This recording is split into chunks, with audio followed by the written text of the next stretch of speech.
In a small town in northern India, ancient and steeped in tradition, a grand wedding was about to commence. Golden sunlight bathed the courtyard, while colorful streamers and petals intertwined to form a magnificent scene.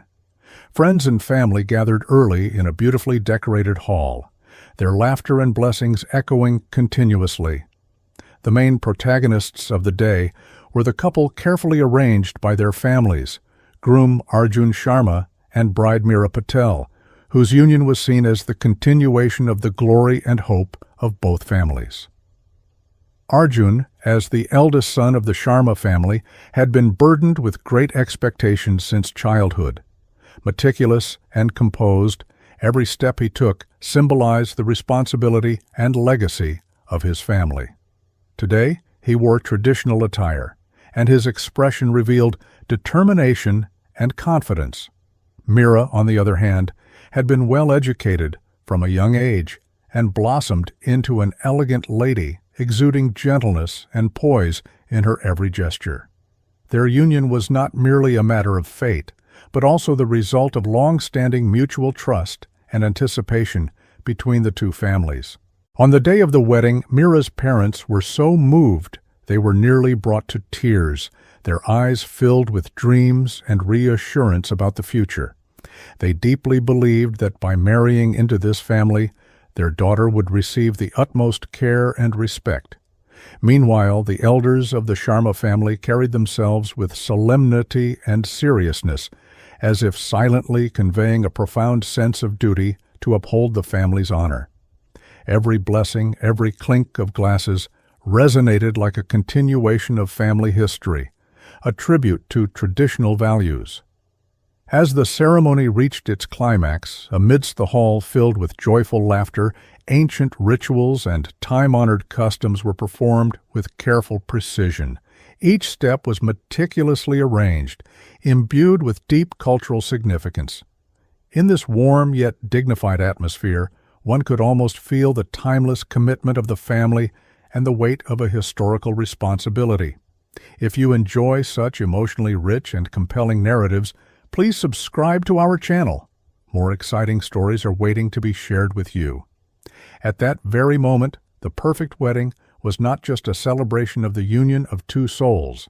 It was a beautiful tapestry where tradition and the future converged, weaving together a series of touching, life-affirming melodies. Night had fallen, and the splendid wedding had finally come to an end.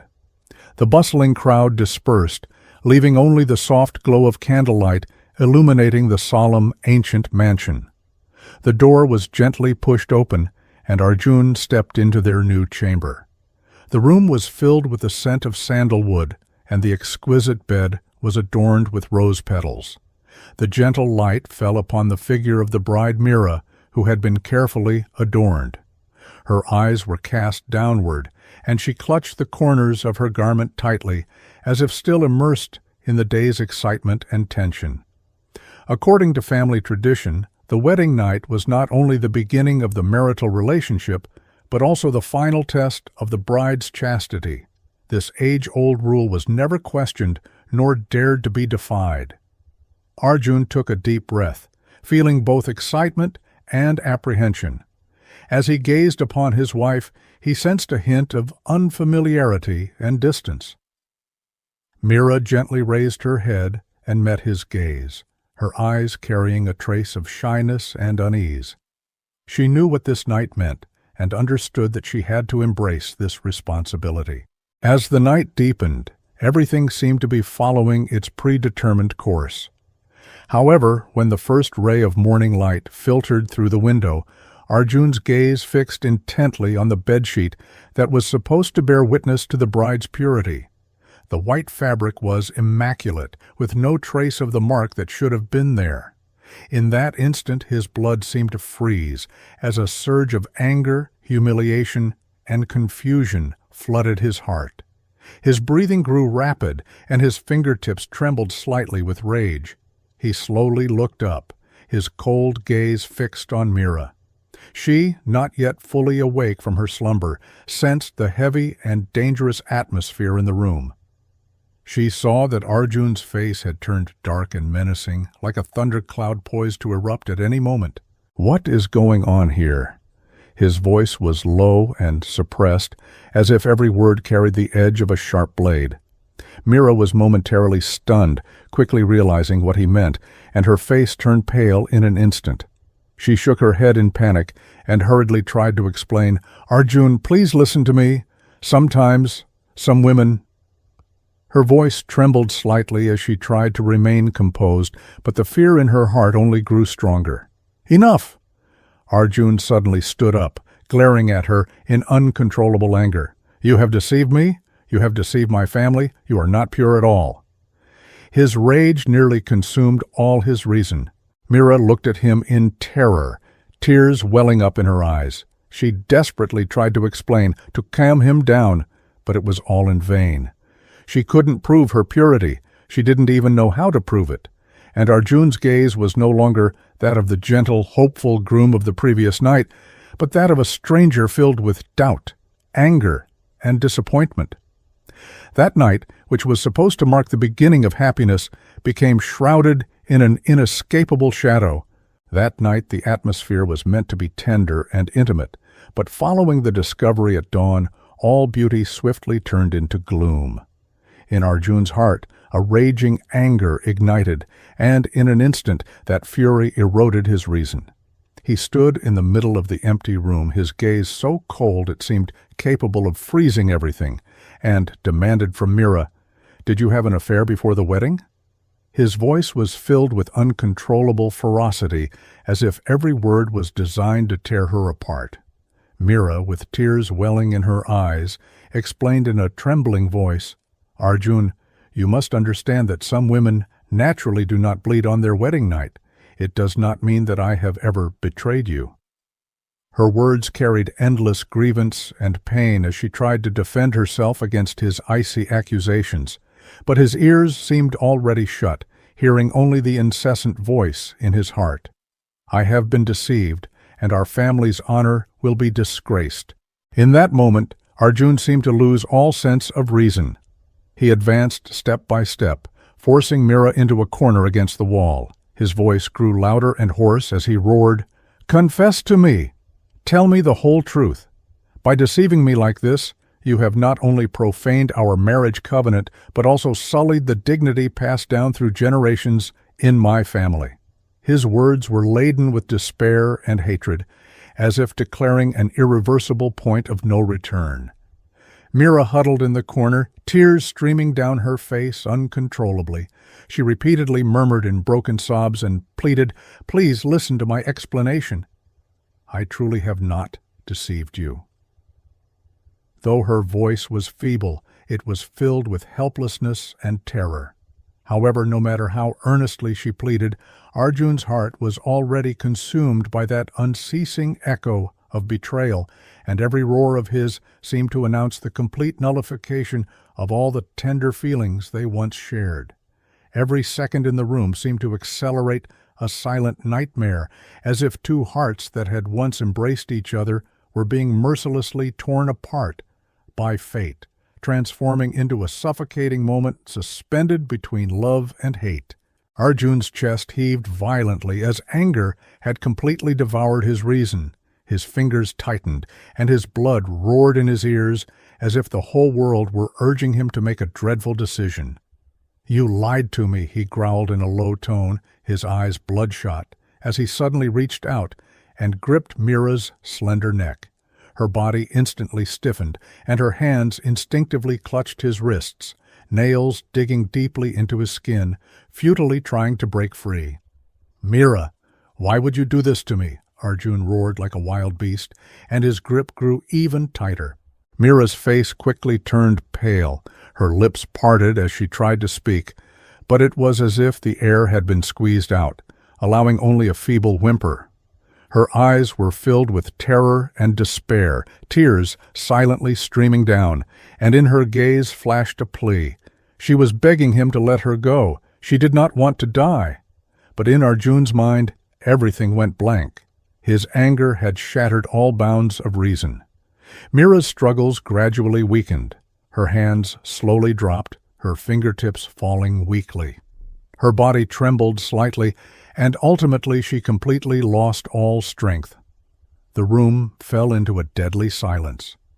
Arjun's hands remained rigid in that position until he realized that the person in his arms had become ice-cold and stiff, and only then did he suddenly awaken to the grim reality. He released his grip, and Mira's body silently collapsed onto the bed, her eyes slightly open, her pupils unfocused, staring at the ceiling, her lips slightly parted, as if she had not had the chance to utter her final words. Arjun's heart suddenly contracted, and fear overwhelmed him like a tidal wave. He stared blankly at his own hands, as if he did not recognize them. These hands, these very hands, had just killed his wife. No, this can't be, he murmured, as he uncontrollably stepped back, colliding with the corner of a table in the room. His breathing became rapid, his chest heaved violently, and cold sweat soaked his clothing in an instant. But reality was even more tangible than the nightmare. Mira lay there, motionless, and the room was filled with a suffocating silence. Trembling, Arjun reached out his hand and gently touched Mira's cheek, but she would never respond to him again. Fear and remorse consumed him. He suddenly rose as if to escape this nightmare. Frantically, he looked around the room, attempting to arrange the scene to cover up his crime. He pulled up the bedsheet, wiped away traces, and opened the window, creating the illusion that someone had broken in. But no matter what he did, Mira's corpse still lay there silently indicting his crime. It must not be discovered. The family must not know. This thought echoed madly in his mind. He could no longer bear the oppressive atmosphere of the mansion, and he turned, seizing the door, and vanished into the darkness of the night. At dawn, as the first rays of morning light streamed into the mansion, Mira's mother sensed something was amiss in her daughter's room. She gently pushed the door open and knocked a few times, but only silence greeted her. A surge of doubt filled her heart, and she abruptly forced the door open. The scene that unfolded tore her heart apart. Mira lay quietly on the bed, her face pale and lifeless, as if she had merely slipped into an eternal sleep. A chilling, heavy silence permeated the room, and all the joy and warmth seemed to vanish in that moment. Hearing their mother's call, the family members rushed over. The joy with which they had gathered quickly transformed into boundless grief and terror. None of them could believe the reality before their eyes. Hushed murmurs and sobs filled the air, as if a nightmare were slowly unfolding. With trembling hands, the mother reached out to touch her daughter's icy skin, only to be met with a piercing coldness and a warmth that would never return. Soon after, the family's elders hastily dialed the police. Responding swiftly, the authorities arrived on the scene, sealed off the mansion, and initiated a preliminary investigation. As everyone anxiously awaited answers, investigators uncovered a shocking fact. The groom Arjun was nowhere to be found. Doubt and fear spread instantly among the family members, and the police immediately launched a manhunt, determined to uncover the truth hidden in the darkness of that chaotic and tragic scene. After the incident, Arjun realized the gravity of the situation. In a panic, he fled his family mansion and wandered until he reached a neighboring city, where he took refuge in an old house owned by a distant relative. As night fell, he curled up alone in the dim little room, tossing and turning, unable to sleep. Every time he closed his eyes, the terrified and desperate look on Mira's face before her death repeatedly flashed through his mind, causing him constant nightmares and filling his heart with remorse and unease. Meanwhile, after receiving the report, the police quickly intensified their search, and the entire case drew widespread public attention. News spread rapidly, and Arjun's family began to notice that his whereabouts were suspicious, leading to growing doubts. The family was thrown into turmoil, with relatives discussing his disappearance and speculating whether he had premeditatedly planned to evade responsibility. After 3 days of tense and efficient investigation, the police finally pinpointed Arjun's hiding place. On a drizzly, gloomy evening, they quietly surrounded the relative's residence. When the door was slowly pushed open, they found Arjun standing on the porch, his expression one of sheer panic, clearly devoid of any will to resist. When he met their unwavering gaze, he offered no resistance and surrendered immediately. During the subsequent interrogation, facing relentless questioning and irrefutable evidence, Arjun gradually broke down and lost control of his emotions. He sobbed softly and eventually confessed that it was a moment of sudden explosive anger that made him lose his sanity and personally end Mira's life. His entire confession was filled with regret and helplessness, and all of this brought a heavy end to that tragic wedding and the ensuing calamity. Once the case was exposed, it immediately garnered nationwide attention. From television networks to social media, from newspapers and magazines to various online forums, everyone was discussing the tragedy. Numerous social groups and grassroots organizations stepped forward, questioning the harsh demands placed on female chastity in traditional marriages. They argued that a woman's value should not be determined solely by the marks on a bedsheet, a notion that has long been outdated and urgently needs rethinking and change. In the courtroom, the atmosphere was extraordinarily somber.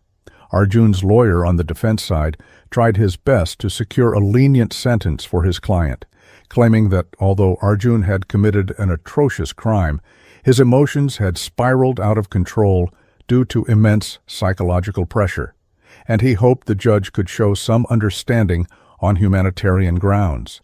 However, among those present, the victim's family, especially Mira's mother, wore expressions filled with cold sorrow and anger, steadfastly demanding the harshest punishment for the murderer so as to restore justice for their lost loved one. Throughout the trial, the two sides clashed fiercely with heated words, and the entire courtroom seemed to be suffused with repressed resentment and grief. After several days of deliberation, the judge finally pronounced the verdict. Arjun was sentenced to life imprisonment for intentional homicide. At that moment of judgment, Mira's mother broke down in uncontrollable sobs, her weathered face appearing even more haggard in the cascade of tears. The entire sentencing process not only shocked everyone present, but also sparked even deeper discussions within society. Many began to reflect privately and on various online forums. Does a woman's worth really depend solely on the so-called proof of chastity? Is it possible that outdated traditional beliefs are destroying the futures of countless innocent lives? This case rapidly became the focal point of social discussion. Experts, scholars, and media professionals from all walks of life voiced their opinions, contending that this was not merely a straightforward criminal case, but a mirror reflecting society's prejudice against women and the harm caused by blindly adhering to traditional customs. People began to question whether, in modern society, we should still be bound by those outdated dogmas, and whether every individual should be granted more understanding, respect, and freedom. After the trial, various regions held forums and seminars, and even many local governments started considering how to promote reforms in relevant laws and social systems. At the same time, slogans advocating for gender equality and respect for individual rights began to appear on streets and alleys. While people mourned the tragedy, they also looked forward to the arrival of a more just and compassionate society. Although the trial has now concluded, the deep reflections it has sparked are far from over. Everyone following the case silently asks themselves, is it time to break the old shackles? Are traditional constraints ruthlessly consuming genuine emotions and the warmth of human nature? Amidst all this questioning, perhaps the seeds for social progress are being sown, paving the way for future reforms.